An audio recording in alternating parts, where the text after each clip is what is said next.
L'invité du jour. Radio Burkina. Monsieur Madi Sakandé, bonjour. Bonjour. Alors, vous êtes promoteur d'une entreprise qui s'investit dans la conservation des produits agroalimentaires à travers le froid. Dites-nous pourquoi la mise en place d'une chaîne de conservation des produits agricoles. La mise en place d'une telle structure, bien sûr, relève d'une certaine compétence en la matière et aussi, surtout, liée à une vision qui porte sur l'autosuffisance alimentaire et surtout sur l'indépendance tant désirée de nous, Africains. Et dans mes activités en tant que consultant des institutions internationales, je travaille comme consultant auprès de l'ONUDI et du PNUE. Et parcourant un peu l'Afrique, j'ai pu me rendre compte des difficultés justement que les agriculteurs ou les Africains en général, parce que les données statistiques disent que 80% des Africains vivent dans les milieux ruraux et dans les milieux ruraux, il y a 3 activités possibles. Il y a l'agriculture, il y a l'élevage et il y a la pêche là où il y a l'eau. Et ces activités qui sont menées par 80% de la population africaine, mais particulièrement au Burkina, c'est 86% de la population burkinabé qui mène ces activités-là. Et ces activités ne peuvent pas se développer dans le temps sans le secteur du froid. Ouais. Donc, c'était assez important qu'en tant que un membre, disons, de ce secteur-là, connaissant les atouts positifs de ce secteur sur la vie en Afrique ici, la volonté de faire quelque chose qui puisse répondre à plusieurs de nos problématiques s'imposait. Voilà pourquoi, en tant qu'entrepreneur dans le domaine du froid en Italie, j'ai fait une conception technique du produit, bien sûr, qui peut fonctionner ici avec l'énergie photovoltaïque, parce que nous savons qu'ici, l'énergie électrique n'est pas à la portée de tout le monde, mais grâce à Dieu, le soleil est à la portée de tous, puisque Dieu nous donne tous le soleil. On a dans les milieux ruraux ou dans les villes, on a le soleil. Donc, en utilisant les technologies de l'énergie photovoltaïque, on peut bien sûr alimenter ce type de produits qui sont faits pour pouvoir conserver la production et bien sûr permettre d'être autosuffisant au niveau alimentaire. Ok. Donc, alors, concrètement, comment cette technologie arrive à conserver les productions agricoles? Est-ce que ce sont des produits maraîchers qu'on fait à travers la contre-saison que vous visez, ou c'est l'ensemble des productions agricoles, même les productions produites pendant la saison pluvieuse, qui est visée par cette technologie Alors, le froid, disons que tout produit alimentaire, que ce soit la production maraîchère, que ça soit la production saisonnière, que c'est généralement céréalière, ont besoin, bien sûr, c'est différents degrés de froid, parce que le froid en réalité n'existe pas. On extrait de la chaleur pour avoir de la fraîcheur. Donc la machine qui fait le froid, le climatiseur ou l'appareil qui fait le froid en général, extrait de la chaleur d'un milieu pour abaisser la température de ce milieu-là, qui est la température idéale pour conserver ce qu'on veut conserver. Le climatiseur, on porte jusqu'à normalement la température idéale, c'est autour de 25 degrés. Donc on baisse la température pour que l'être humain à 25 degrés avec une humidité relative compris entre 65 et 75% puisse se sentir à l'aise. Donc c'est la même chose aussi pour le produit. Donc en fonction des types de produits, vous allez regarder, chaque produit a une température spécifique pour sa conservation. Donc l'appareil de froid, bien sûr, on règle selon les températures. Donc je prends un exemple parce que c'est plus courant, le climatiseur. Avec le climatiseur, il ne suffit pas seulement d'allumer, mais vous avez la possibilité aussi de choisir la température. De baisser ou d'augmenter. Et c'est la même chose qu'il faut faire avec les denrées alimentaires, mais chaque denrée alimentaire a une température spécifique pour sa conservation.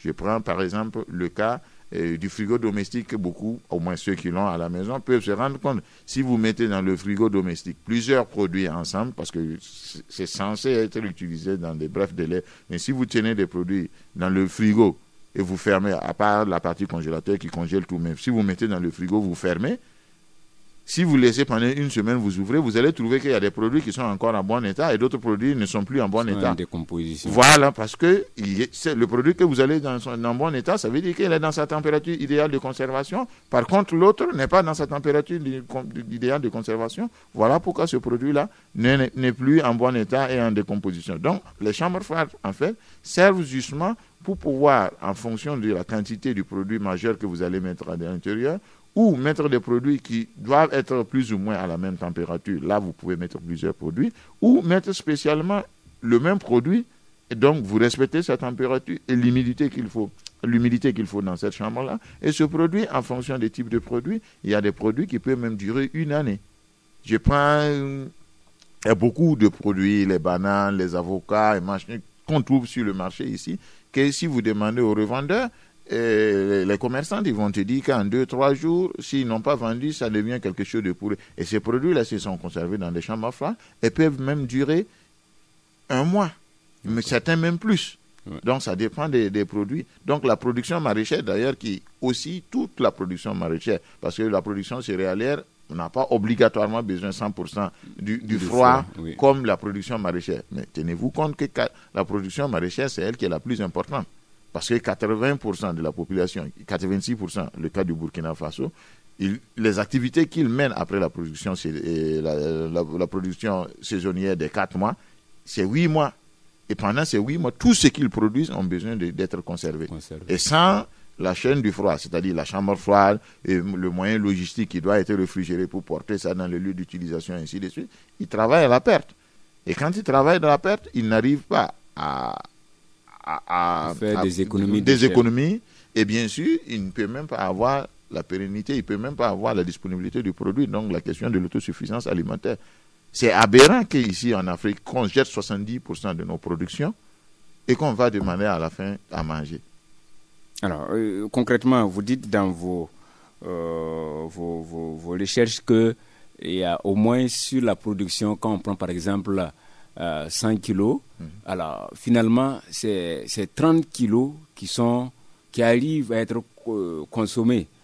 Toutes les 70 kilos là se perdent. Ces 70 kilos se perdent dans la chaîne à la nature. Dans la nature. Concrètement, comment cela s'explique? Alors, déjà, les données ne sont pas les miennes. Ce sont les données de la FAO. La FAO, tout le monde connaît la FAO. C'est une institution des Nations Unies qui s'occupe de l'agriculture. Et on demande qu'en Afrique subsaharienne, pas on demande, on a les chiffres, qu'en Afrique subsaharienne, ça c'est les données d'une décennie, la décennie passée, maintenant celle qui vient de finir, c'est-à-dire c'était de 2000 à 2010, mais je n'ai pas vu une grosse variation tournant l'Afrique de 2010 à 2020, que seront des données que probablement on les aura vers la fin de l'année, qu'il y a une croissance de plus de 5,4% de la production de lait, de viande, de fruits et légumes, de tubercules et de poissons.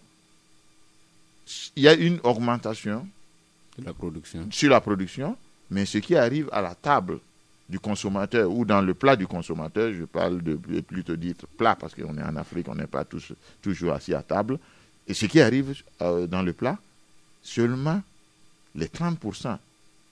Je vous explique déjà le processus. Oui. Déjà le champ. L'agriculteur, quand il va récolter, il attend le commerçant qui va venir payer. Souvent, le commerçant ne va même pas payer. Il va lui dire que j'ai pris mon argent, j'ai payé autre chose, donc je n'ai pas la disponibilité à l'argent. Donc cette année, je ne veux pas venir payer vendeur. Il y en a même qui ne récoltent même pas leur production. Oui. Ça reste souvent sur le champ. Ça reste sur le champ. Pour plusieurs raisons. Ok, il y en a qui font l'effort, parce qu'ils n'ont pas le lieu où conserver. Ouais. Il y en a qui font l'effort, qui prennent, regardez, dans les milieux toujours ruraux, c'est parce que c'est là-bas, il y a l'espace où on fait l'agriculture, comment ils transportent les produits vers les marchés. C'est sur les charrettes où on met ça dans des sacs, on entasse, on traîne ça avec les animaux, on arrive jusqu'au bord du goudron, on attend le prochain véhicule du marché qui part d'une grande ville à une autre et on jette ça là-dessus et on essaie d'arriver au marché le plus près qui sera à 15-10 km du village. Ok? Et on est là-bas, on s'assoit, on prie pour que quelqu'un vienne payer ton produit. Si ça arrive au soir, il n'a pas vendu, il n'a pas autre choix qu'abandonner ça autour du marché parce que le soir, ça devient de la pourriture. Il ne peut pas transporter la pourriture, retourner au village et payer le transport. Donc ça, déjà, on perd beaucoup. au niveau des champs. Maintenant, ce qui se vend au niveau des champs, le peu qui arrive, qui quitte les champs pour arriver dans les villes, c'est ce que nous constatons ici. Regardez tout autour de nous les marchés. Il n'y a pas un marché africain, je dis africain parce que burkinabé, vu qu'on est au Burkina, il n'y a pas un marché que vous rentrez le marché, si vous rentrez du côté où il y a la poubelle, qu'ils ne sont pas encore passés, vous ne pouvez pas, ne pas vous fermer le nez pour rentrer dans le marché. Parce que, au soir venu, toute la production qui ne sont pas arrivés à vendre après une journée ou 2 jours, ça devient quelque chose qu'on jette tout simplement parce qu'on n'a pas arrivé à conserver. Donc, si le producteur a des chambres froides dans les villages pour conserver, ils vont pouvoir commercialiser et vivre de leur travail. D'ailleurs, ils prennent l'engrais à crédit, ils prennent la semence à crédit. À la fin de la saison, ils ont 2 crédits, plus leur dur labeur, que pour eux c'est 0, mais à la fin de compte quand même c'est quelque chose. Et ils ont des dettes à payer. Ils doivent payer celui qui leur a donné l'engrais, ils doivent payer celui qui leur a donné les entrants pour pouvoir faire, la semence. Et au niveau des marchés aussi, les commerçants n'arrivent pas à s'en tirer. Durant même le transport, des gens transportent, puisque la chaîne de froid, c'est l'ensemble de toute l'infrastructure qu'on met depuis le lieu de la production jusqu'à la maison. Même le frigo de la maison, pour celui qui en a, fait partie de la chaîne du froid. Et le froid est encore plus important quand vous vous rendez compte qu'au niveau des marchés, on a parlé de la production, disons, des fruits et légumes. Mais parlons de la viande. Vous allez au marché le matin, vous allez voir que le gigot, ils vont vous dire ça 5 000. Mais arrivé au soir, on vous vend ça au feu à 3 000 ou à 2 500. Pourquoi? Parce que c'était en train de pourrir, ça a été conservé durant toute la journée à 45 degrés. Et en ce moment, la viande commence à, bien sûr, la putréfaction. Et on trouve la bonne dame qui aime qui va faire les petits trucs frits qui vend, et prend ça, il va à la maison, il saupoudre ça avec les épices et autres, le sel, tout ça, on fait frire, et le matin, on va vendre ça à l'école, et les enfants payent, c'est des mots de vente. L'invité du jour. Radio Burkina. L'invité du jour. Radio Burkina. Monsieur Madi Sakandé, bonjour. Bonjour. Vous essayez aussi de développer pour pouvoir conserver. Expliquez-nous comment concrètement le froid aussi peut servir dans ce domaine, notamment au niveau de la volaille. Bien sûr, vous avez ici ceux qui font déjà la production, disons ceux qui font l'élevage, qui font poulet de chair, machin. Vous ne pouvez pas, il faut conserver. Sans la conservation, bien sûr, quand vous avez vos animaux, bien sûr, vous n'avez pas forcément besoin, mais il y a des moments que même là où ils sont, il va falloir mettre un peu de la climatisation pour qu'ils puissent vivre, ou en tout cas avoir une couverture conséquente contre les radiations solaires pour que les animaux puissent vivre dans un climat idéal pour une bonne reproduction. Mais quand vous arrivez à faire la macélation, quand vous tuez les animaux, vous avez les carcasses, tout ça, vous devez les conserver. C'est ça. Et si vous n'arrivez pas à les conserver, ça devient de la pourriture, comme je vous dis, au niveau des marchés. Et à la fin de compte, ils ne peuvent pas en tirer profit. Donc, le froid intervient à tous les segments. Je vous dis quelque chose, M. Médemiagré. Vous pensez que le monde du froid, qui est le monde occidental, qu'on dit souvent, quand il va là, quelqu'un va là-bas, on dit il va au froid. S'il développe encore la technologie du froid, ça veut dire que le froid sert à quelque chose. C'est ça. Si nous, on est ici, on ne va pas dire qu'il fait chaud, on va développer la technologie de la chaleur parce que ça n'existe pas, on en a déjà en excès. Il va falloir que nous pensions, s'il en faut quelque chose, c'est ça qui permet d'avoir le développement. Je le dis, peut-être je serai quelqu'un souriant, mais je veux vous dire que le développement, ce n'est pas les voies qui s'intercalent ou les grosses voitures ou les gros bâtiments. Le développement, c'est l'autosuffisance alimentaire. Quand vous avez mangé à votre faim, vous êtes paisible, vous n'avez même pas la bagarre, vous n'avez même plus avoir des problèmes avec les gens. Et en ce moment, chacun maintenant cherche à faire quelque chose de plus que là où il est. Oui. Parce que mais si vous n'avez pas atteint l'autosuffisance alimentaire, ça entraîne tout ce qu'on a tout autour. Revenons par rapport à cette préoccupation. Vous avez dit qu'il y a au moins 13 ministères. Oui, oui. Si on prend par exemple le gouvernement qui ont besoin de cette chaîne de froid. Oui. Alors, caricaturez-nous un peu, de façon générale, quels sont les domaines ou les segments, les départements ministériels très rapidement, qui ont besoin vraiment de froid pour pouvoir développer le pays? Alors, pour ne pas abuser de votre temps, je vais vous citer seulement les ministères.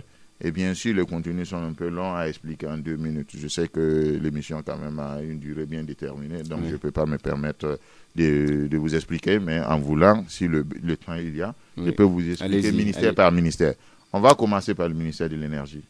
Le froid, c'est de l'énergie.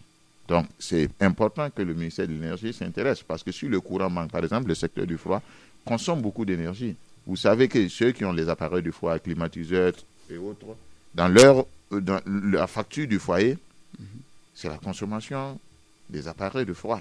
80% de la facture que vous payez pour celui qui a le climatiseur et les frigos et les congélateurs, c'est la consommation de ces appareils-là. Donc, si ces appareils-là ne sont pas bien montés, comme je me rends compte ici, et utilisés comme il se faut, comme il se doit, ils consomment moyennement 40% d'énergie électrique en plus. Donc, c'est un problème. Quand vous avez beaucoup de délestage, tout quand il fait chaud, parce que certains climatiseurs, moi quand je tourne à Ouaga, j'ai souvent envie de racler tous ces climatiseurs mal montés que je vois autour de Ouaga.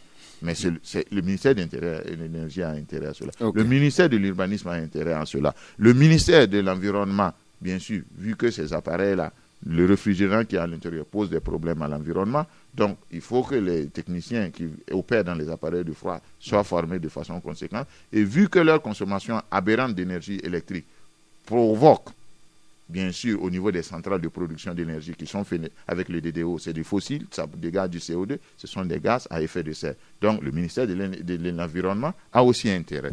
Je continue pour vous citer encore d'autres ministères. Le ministère du Commerce. Je vous expliquais tout à l'heure la production machin. Si on arrive à produire comme on est fait dans les zones frontalières et autres où on peut exporter nos produits vers les autres pays, ce n'est pas le commerce qui gagne. Voilà. Donc, c'est impertinent. Le ministère des Finances. Si on exporte, si on fait des choses, il y a les taxations, il y a les choses, donc les finances aussi de l'État vont s'améliorer. Si on parle du ministère de l'Agriculture, là, je vous ai déjà expliqué par l'intervention précédente que c'est le ministère de l'Agriculture. Donc, à travers les productions agricoles. Bien sûr. Il y a le ministère des Ressources animales, comme vous avez à peine parlé, le cas des élevages. Donc, il est en plein fouet dedans. Le ministère de la Santé. Il faut conserver les vaccins. Il faut conserver certains médicaments. Les produits pharmaceutiques. Bien sûr, même les personnes. Quand vous mettez le produit au frigo, ça dure là. C'est comme ça aussi quand l'être humain vit dans les climatiseurs. Le blanc, il ne vit pas plus que nous. C'est pas parce qu'il seulement il mange bien et il est bien soigné. Non, c'est parce qu'il vit dans un climat qui lui permet d'avoir une vie longue. D'ailleurs, si vous remarquez, pendant la période de la chaleur, c'est-à-dire de fin février jusqu'en mars, et jusqu'en mi-mai, avant qu'il commence à pleuvoir, c'est-à-dire la période de la chaleur, vous avez beaucoup, malheureusement, de décès de personnes âgées. Pourquoi? Parce que l'eau de leur corps s'évapore. Vous savez que l'être humain est 98% de l'eau. Et l'eau s'évapore de leur corps parce qu'ils vivent dans des milieux chauds. Et comme, étant vieux, ils n'ont pas envie de se lever pour aller aux toilettes à tout moment pour aller uriner. Qu'est-ce qu'ils font? Ils ne boivent pas tout simplement. Donc, ils ont des problèmes de cardiovasculaires et ça provoque des décès. Okay. Avec le climatiseur. Donc, c'est le ministère de la Santé. Je continue. J'aimerais vous expliquer tout. Et le ministère de la Jeunesse. Ben, on crée de l'emploi pour la jeunesse. On est un pays où la moyenne d'âge est 20%, 20 ans. Vous croyez qu'avec un secteur aussi porteur, le ministère de la Jeunesse ne puisse pas en tirer profit? En formant les jeunes dans le domaine du froid ou au Burkina, les techniciens, vous pouvez les compter au bout du doigt. Alors, je continue. Il y a bien sûr le ministère de l'Éducation nationale et de l'alphabétisation. Parce qu'on peut justement partir de la base en éduquant, en formant dans ces secteurs-là, pour qu'ils ne soient pas des gens qui sont prêts à s'aligner à 1 million pour un concours de 100 personnes qu'on veut pour la fonction publique, mais qu'ils puissent aller faire des activités qui sont rentables pour le pays et pour eux et pour leur propre vie. On continue. Le ministère, bien sûr, de l'enseignement supérieur, de la recherche scientifique et de l'innovation. Le froid solaire, c'est de l'innovation. Et je veux vous dire que les appareils de froid que j'ai conçus en Italie, réalisés en Italie, importés au Burkina pour l'installation n'existent nulle part ailleurs si ce n'est pas au Burkina Faso. Parce que le froid n'existe pas. Et les appareils de froid qui sont faits dans les pays occidentaux ne sont pas faits considérant la chaleur que nous avons ici. Ils sont faits pensant à leur chaleur qui n'ont pas de chaleur. Donc leurs appareils ne fonctionnent pas exactement comme les appareils conçus pour nous. Et ces appareils que vous trouvez à la New Cold System sont des appareils qui sont faits, pensés pour être utilisés ici en Afrique. Okay. Je continue et il reste 2 ministères et puis je m'arrête. Il y a bien sûr le ministre de l'Urbanisme et de l'Habitat, comme je vous disais. S'il n'y a pas de normative pour les installations des climatiseurs, vous voyez qu'on construit des immeubles et puis on colle ça avec des slibits. Non, on ne fait pas ça, ça consomme de l'énergie de façon aberrante et c'est même vilain à voir. Il y a d'autres types de climatiseurs qu'on met sur les toitures et que ça permet de passer de l'air frais un peu partout dans les maisons, et dans les bureaux ou dans les habitations qui sont sur cet immeuble-là, sans pour autant avoir des climatiseurs split collés partout sur les murs, qui consomment de l'énergie de façon aberrante et encore mal montée parce qu'elle ne doit pas être exposée au soleil. Donc ce sont des choses aussi que le ministère de l'Énergie en tirera profit et le ministère de l'Urbanisme en tirera profit pour l'urbanisme. Et je m'arrête maintenant sur le ministère de la Femme. Le ministère de la femme c'est le tout, c'est le début et la fin.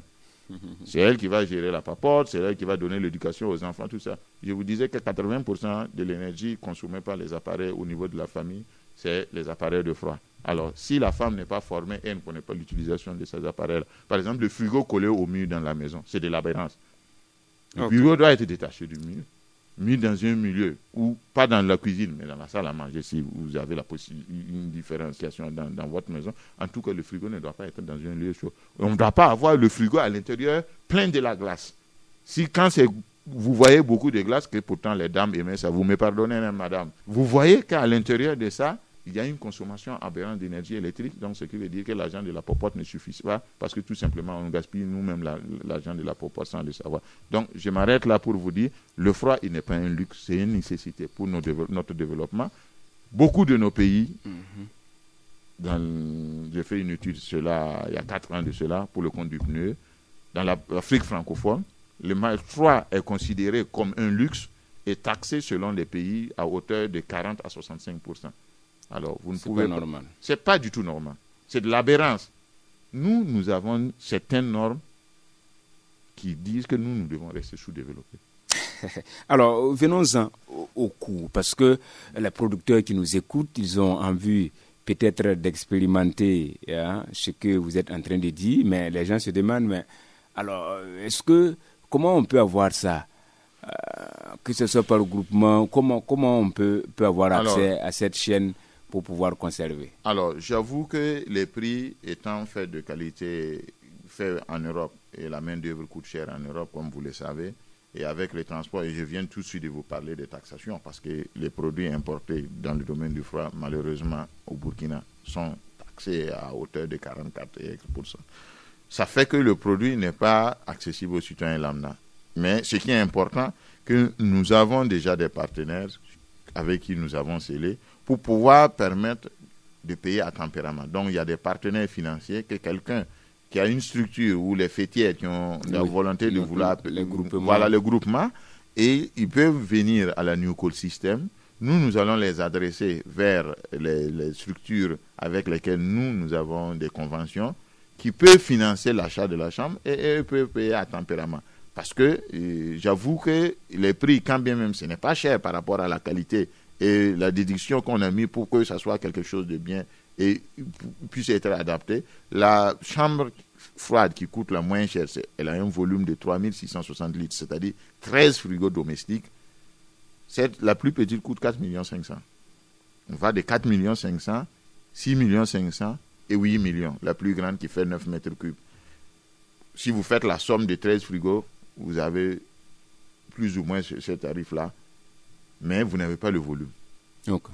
Et vous n'avez pas encore la possibilité de stocker ces quantités de produits et encore de les réguler comme vous pouvez le faire avec la chambre froide photovoltaïque, parce que je rappelle, ce sont des chambres froides qui peuvent fonctionner avec l'énergie photovoltaïque, bien sûr, mais aussi vous pouvez l'utiliser avec l'énergie conventionnelle ou même avec un groupe électrogène. Mais je l'ai fait le dimensionnement, j'ai fait la conception technique, pensant bien sûr au problème de l'énergie, donc que ça puisse fonctionner avec le soleil. Alors, on va peut-être rappeler aux grands producteurs et à tous ceux qui sont dans les groupements qu'ils peuvent peut-être s'adresser directement à vous pour voir les stratégies d'accompagnement possibles pour avoir des chaînes de froid de grande capacité.